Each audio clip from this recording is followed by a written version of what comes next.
$6.4 billion. That is what Canada invested to construct the Gordie Howe International Bridge, the largest infrastructure undertaking in North America since the Hoover Dam was built in the 1930s. A 6-lane, 2.5-kilometer cable-stayed structure connecting Windsor, Ontario, to Detroit, Michigan. A bridge that, when it finally opens this spring, will carry approximately 25% of all commercial truck traffic moving between the United States and Canada. A bridge engineered to transport the components that keep the integrated North American automotive manufacturing system alive. $51 billion in annual cross-border commerce, 8 years of construction, and the full legal credibility of the international agreement signed in 2012 that authorized its existence. Canada financed all of it, every single dollar. The Michigan state legislature declined to contribute in 2012. The Obama administration declined to contribute in 2013. The first Trump administration declined throughout 2017-2020. The Biden administration declined from 2021 to 2024. The second Trump administration has not contributed a single dollar since January 2025. The bridge was financed entirely by the Canadian federal government on the explicit understanding that Canada would recover its full construction costs through toll revenues over the first 30 years of operation, after which both countries would divide the proceeds equally in perpetuity. That was the agreement, signed in 2012, ratified by the Canadian federal government, the Michigan state government, the United States Department of State, and the Department of Homeland Security. Endorsed publicly by Donald Trump himself in February 2017 during a joint statement with Justin Trudeau, in which he described the bridge as a vital economic link between the two countries and called for its expeditious completion. That was 9 years ago. On February 9, 2026, Donald Trump posted on Truth Social, threatening to block the bridge from opening. Mark Carney's response the same day was to telephone Trump directly, explain that Canada had financed the entire construction, that ownership was already structured as a 50-50 split between Canada and the state of Michigan, and that the situation would be settled. It is now April 29th. The bridge is 100% complete. The ports of entry are finished. The toll collection systems are fully operational. The customs infrastructure is installed and tested. The connections to Highway 401 in Ontario and Interstate 75 in Michigan are paved, tested, and ready for traffic. The 5,000 white energy-efficient LED lights installed along the bridge deck are functioning. The 5 pedestrian bridges on the American side have been built. The 25% discount on electronic passes has been formally announced. The toll rates have been published, deliberately set at half of what the privately owned Ambassador Bridge has charged since 1929. The bridge is, in the words of Windsor Mayor Drew Dilkins, ready to cut the ribbon, and it has not opened because Donald Trump has refused to sign the final port of entry permit until the United States receives, in his own words, fairness and respect. That is the standoff. That is exactly where things stand. I'm George Davis, and this is the Wrap Touch, where we break down the military and geopolitical decisions that shape the world. No filler, no spin, just the story told straight. Let me take you back to 1929, because that is genuinely where this story begins. In November of that year, a private American family opened a suspension bridge across the Detroit River. The Ambassador Bridge, built and owned by the Moroun family, became the single largest commercial border crossing between the United States and Canada. For 97 years, it has moved 25% of all U.S.-Canada truck trade, $50 billion annually in goods, auto components crossing north and south, steel from Hamilton, engines from Detroit, maple syrup from Quebec, bourbon from Kentucky, every piece of the integrated North American manufacturing economy crossing that single structure, in many cases multiple times before reaching its final assembly point. For most of those 97 years, the Ambassador Bridge worked. It made the Moroun family among the wealthiest in Michigan. It moved enormous volumes of trade efficiently. It was profitable, privately controlled, and for practical purposes a monopoly, until the corridor it served became too strategically important to remain in private hands. By the early 2000s, the ambassador was saturated. Trucks were backing up for hours. Automotive industry executives on both sides of the border were issuing warnings that supply chain disruptions at this single crossing point could shut down manufacturing across 8 American states and 3 Canadian provinces. Detroit-Windsor was no longer simply a bilateral border crossing. It had become a continental choke point. And that choke point was owned, operated, and controlled by a single private family with every financial incentive to maximize toll extraction and zero incentive to expand the capacity that would reduce their pricing power. In 2012, Republican Michigan Governor Rick Snyder and the Canadian federal government executed an international agreement, the Canada-Michigan Crossing Agreement. The framework was straightforward and equitable. Canada would pay 100% of the construction costs. Michigan would contribute the land on the American side. The bridge would be jointly owned by Canada and the state of Michigan on a 50-50 basis. The U.S. federal government did not acquire any ownership position because it contributed no funding. Canada would collect tolls until its full construction costs were repaid with interest. After that point, toll revenues would be divided equally between Canada and Michigan indefinitely. The Moroun family opposed it. They pursued litigation. They funded a 2012 Michigan ballot measure aimed at preventing construction. The voters of Michigan rejected the ballot measure. The lawsuits failed. The agreement held. Construction commenced in 2018. 8 years later, the bridge is finished. The Moroun family still owns the Ambassador Bridge.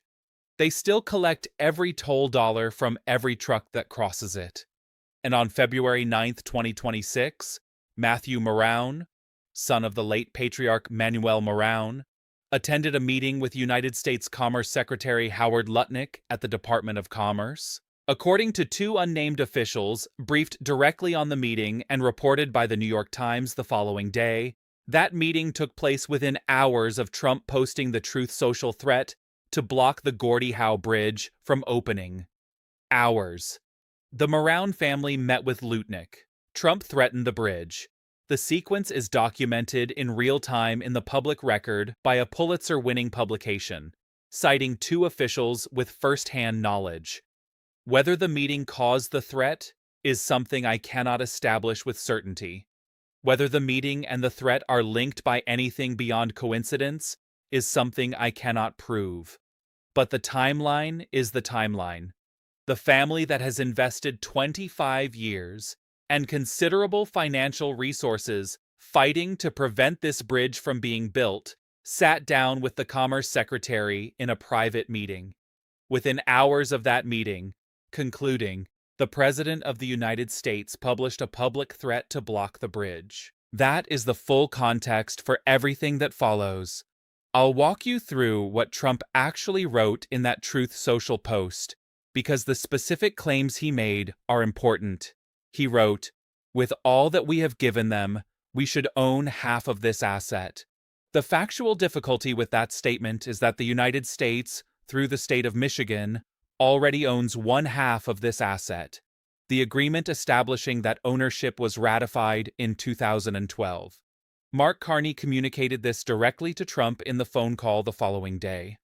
Republican former Governor Rick Snyder, the official who personally signed the agreement, wrote in the Detroit News that the United States already owns half, and explicitly confirmed that Canada and the state of Michigan are 50-50 owners of the new bridge.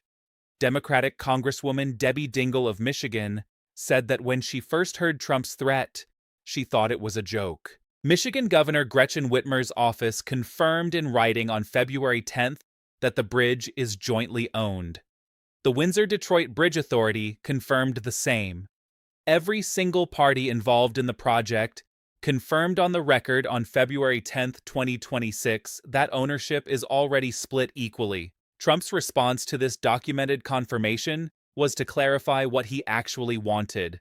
White House Press Secretary Caroline Leavitt told reporters on February 10th that the fact that Canada will control the Gordie Howe Bridge and owns the land on both sides is unacceptable to the president. The factual difficulty with that statement is that Canada does not own the land on both sides. The Michigan Department of Transportation owns the American side land in Detroit's Delray neighborhood, acquired over the years through property purchases. Two factual claims, both wrong. Both were corrected publicly on the record by multiple government agencies within a single news cycle. The actual demand, stripped of its factually incorrect framing, is this. Trump wants the United States federal government to receive a share of toll revenue from a bridge it never funded, on land it does not own, under an agreement it did not negotiate, already ratified by a state government that has confirmed in writing it holds half the bridge. Mark Carney's task since February 9th has been to navigate that demand without conceding to it. He has consistently done so with his approach throughout this trade confrontation. He has declined to engage with the framing. When asked by Canadian journalists whether Canada would offer concessions to satisfy Trump's demands, Carney has consistently answered with the structural facts. Canada constructed the bridge. Ownership is split equally. The land belongs to Canada and Michigan, respectively. Toll revenue covers Canada's construction costs over 30 years, then is divided between Canada and Michigan in perpetuity. There is no need for negotiation, because there is no legitimate claim to negotiate. The 2012 agreement is the agreement.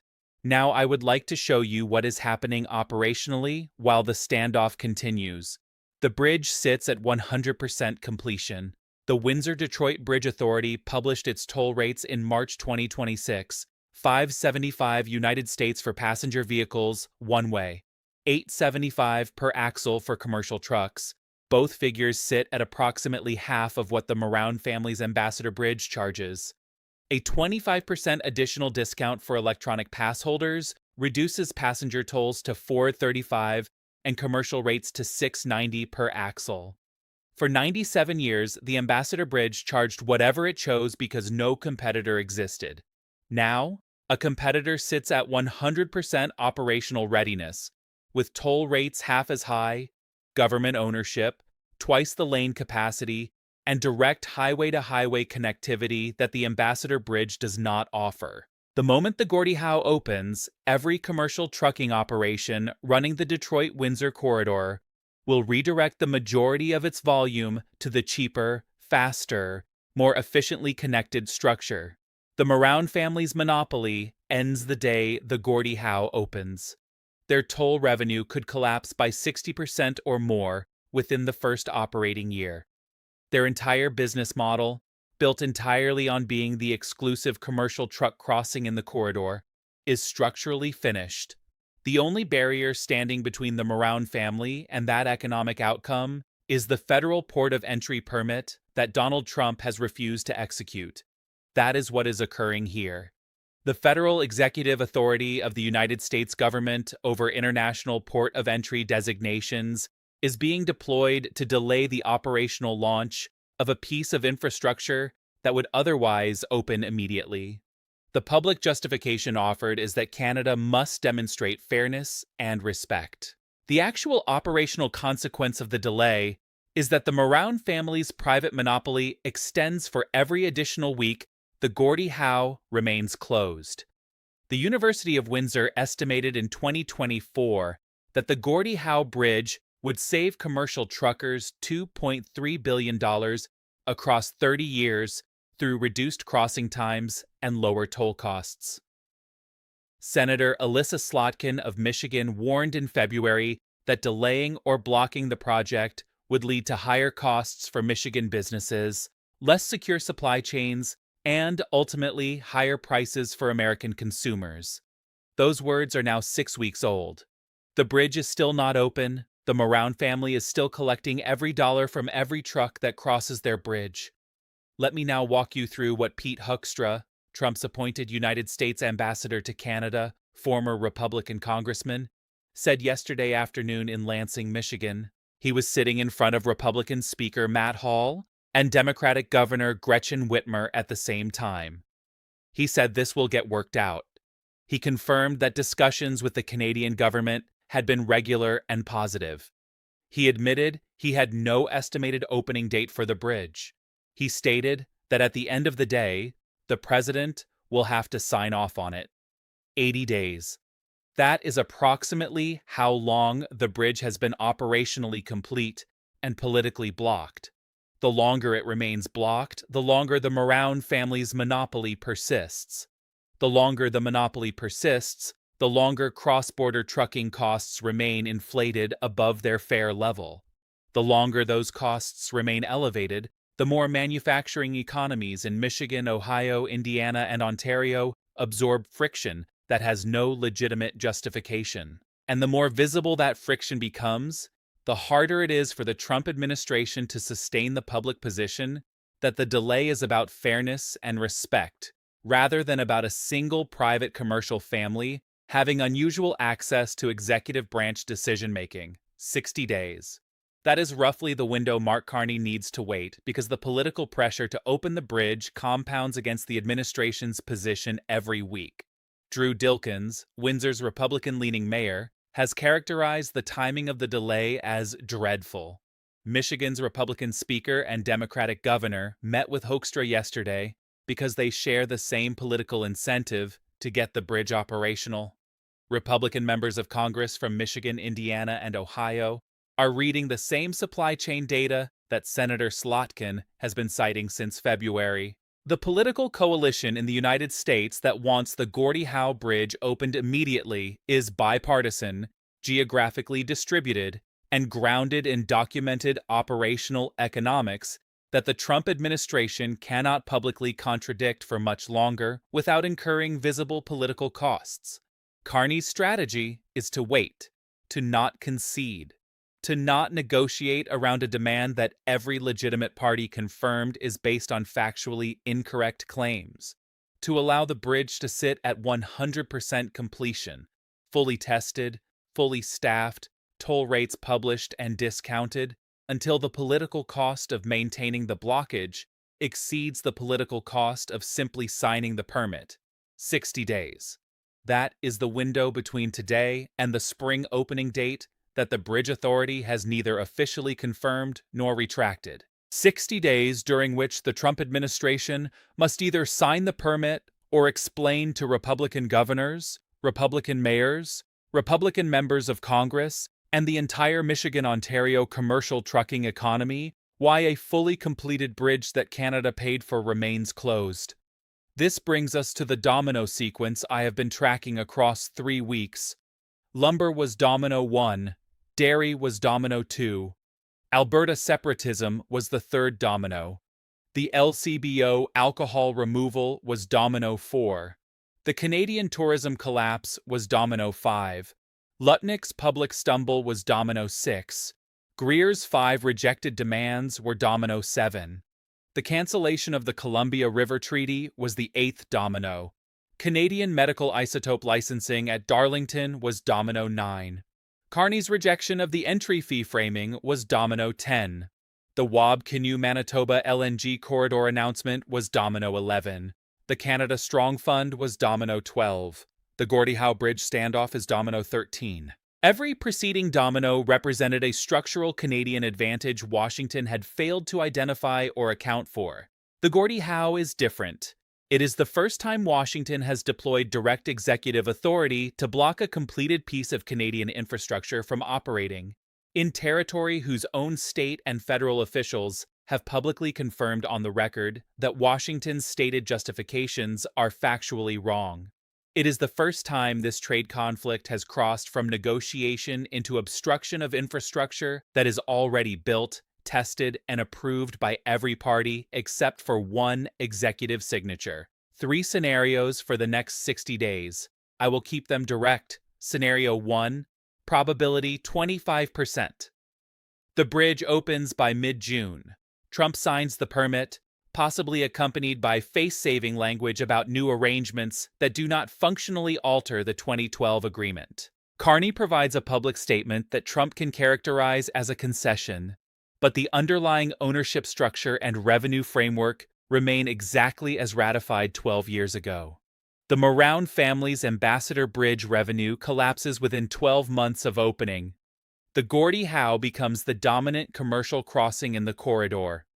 This outcome is possible because the political cost of keeping the bridge closed compounds against Republican incumbents in Michigan, Ohio, and Indiana faster than the political cost of opening it compounds against Trump personally. Scenario 2. Probability 50%. The bridge opens by late summer or early fall, following a more extended and publicly visible negotiation. The Trump administration extracts a symbolic concession that does not modify the 2012 framework, but allows Trump to present a new arrangement to his base. Hoekstra, Lutnick, Greer, and Trump all participate in the public theater. The Moroun family receives no durable protection of their commercial monopoly, which expires the day the Gordie Howe opens, regardless of any bilateral language. Their revenue decline proceeds on schedule. The Washington-Ottawa relationship stabilizes at a new lower equilibrium that includes the documented understanding that American executive authority over port of entry permits can be used to delay completed Canadian infrastructure. The lesson is absorbed on both sides. Scenario 3. Probability 25%. The standoff extends into late 2026. Trump does not sign the permit. The bridge sits operationally complete and politically blocked.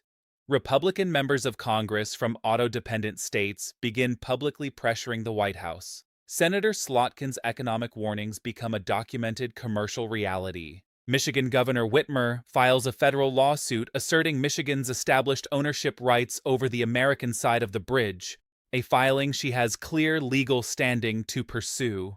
The Moroun family's commercial monopoly persists in the near term. Still, it becomes increasingly visible in public discourse as the direct cause of elevated cross-border trucking costs, which Republican elected officials in Michigan, Ohio, Indiana, and Wisconsin must defend to their constituents. The standoff eventually resolves, but the delay enters the historical record as a documented case study in how executive permit authority over international infrastructure can be deployed to sustain a private commercial monopoly at the expense of completed public infrastructure. 3 scenarios, 60 days, 1 bridge, 1 private family, 1 executive signature, and 1 Canadian Prime Minister who has determined that the appropriate response to a factually wrong demand is not to negotiate around it, but to allow it to expire beneath the accumulated weight of its own contradictions. Donald Trump endorsed the Gordie Howe Bridge in February 2017. He called it a vital economic link. He called for its expeditious completion. 8 years later, with the bridge finished, he threatened to prevent it from opening. The stated justification for that threat was a set of ownership claims publicly contradicted on the record by the Republican former governor who signed the agreement, the Democratic governor who administers the Michigan side today, the Michigan Department of Transportation, the Windsor-Detroit Bridge Authority, the Canadian Prime Minister, and the full binational legal framework ratified in 2012. The threat was not grounded in factual claims about what the United States owns or does not own. It was grounded in a private commercial interest held by a single Michigan family that has fought this bridge for 25 years, and that met with the United States Commerce Secretary in the hours before the threat was published. Mark Carney did not respond to that threat by negotiating around it. He responded by waiting.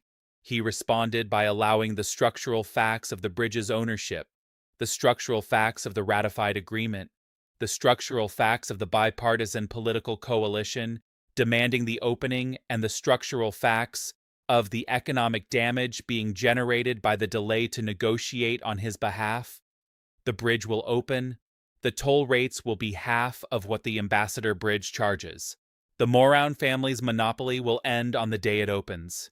The integrated North American automotive supply chain will become more efficient, less costly, and faster. 25% of all US-Canada commercial truck trade will move across a bridge that Canada paid for entirely, owns half of, operates jointly with Michigan, and was constructed over 8 years, while the United States contributed exactly $0 and the authority to sign one permit. The signed permit is the only thing remaining. 60 days. The decisions are being made. I will see you when the next one lands.